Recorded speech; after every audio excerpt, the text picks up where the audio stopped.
be our major subject. But one of our guests this morning is Mr. Terence Kouanum. Mr. Terence Kouanum, well, these days he's the special advisor to the Secretary to the Government of the Federation on Public Affairs. But, you know, he's always been our friend, and he used to be our man in Benue State when he was fully engaged there. And so, upon the occasion of having him for this conversation, fine morning to you, Terence. Good morning, Uncle Yori. Good morning, sir. Thank you very much for making the time for us. I thought we'd quickly get out of the way. Apparently, there's been some sort of a crisis in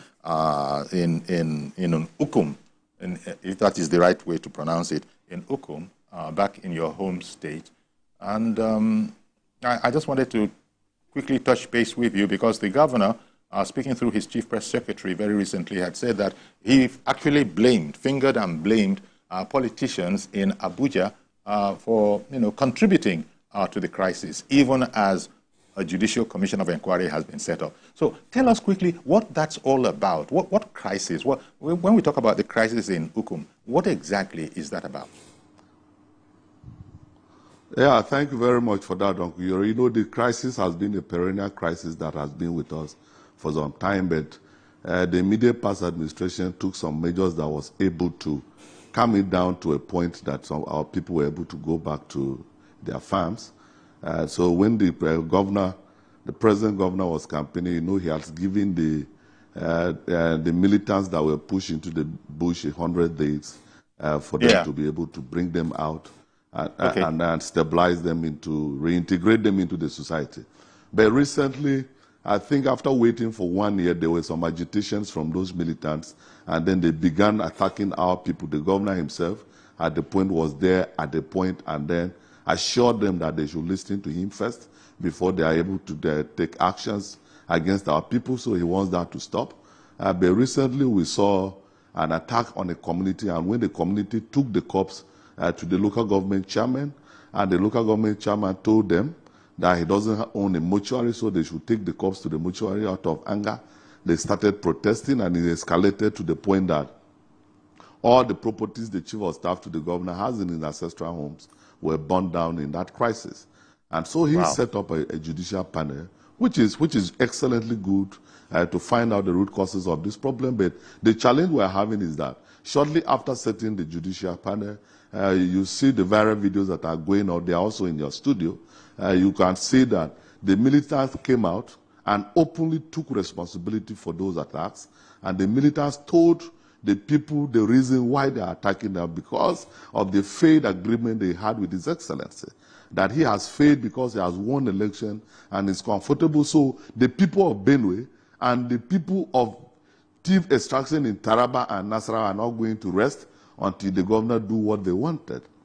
Yet, the governor is still blaming the Abuja politicians. Now you set up a judicial panel of inquiry into a crisis, and you're already pointing fingers at people. So how is the judicial panel going to give justice to people when you're already pointing accusing fingers at Abuja politicians? And who is the Abuja politician in Ukum? Is the senator representing Zone A. This same senator that had raised a motion of urgent national importance that his people were being killed, and you still went attacking him. And so we got confused what he exactly wanted to do to our people, because the militants are out threatening him and us. He's not taking actions to end that. He's set up a judicial panel. He is also pointing accusing fingers at people. So in the midst of all this, we're not seeing where we are going to get justice. I get you. Now, I think because, unfortunately, important as it is, somebody died. You know, it's regrettable, but not many people might have heard about it. People died, not one person. One person died. People lost their properties in millions, and so many other damages were caused in this crisis. Did it involve our men in uniform? Did it involve soldiers in uniform? The crisis when it happened? Yeah, the crisis when it happened, there are security personnel on ground, but you know that these militants know the terrain, and so most times they strike where the military does not know, and so by the time they react, the damage has been done. And the governor went there through the deputy governor. Like I told you, his chief of staff right in his ancestral home. Where the chief of staff house was burnt is in the ancestral home where all his neighbors are his blood relations.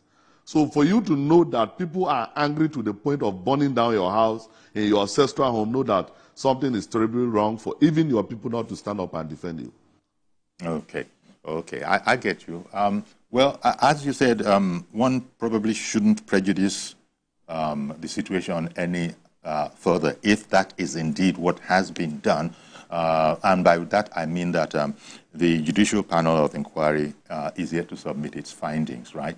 But it has been set up. So, no, they have not even sat, and the person that set up the Judicial Panel is already pointing accusing fingers.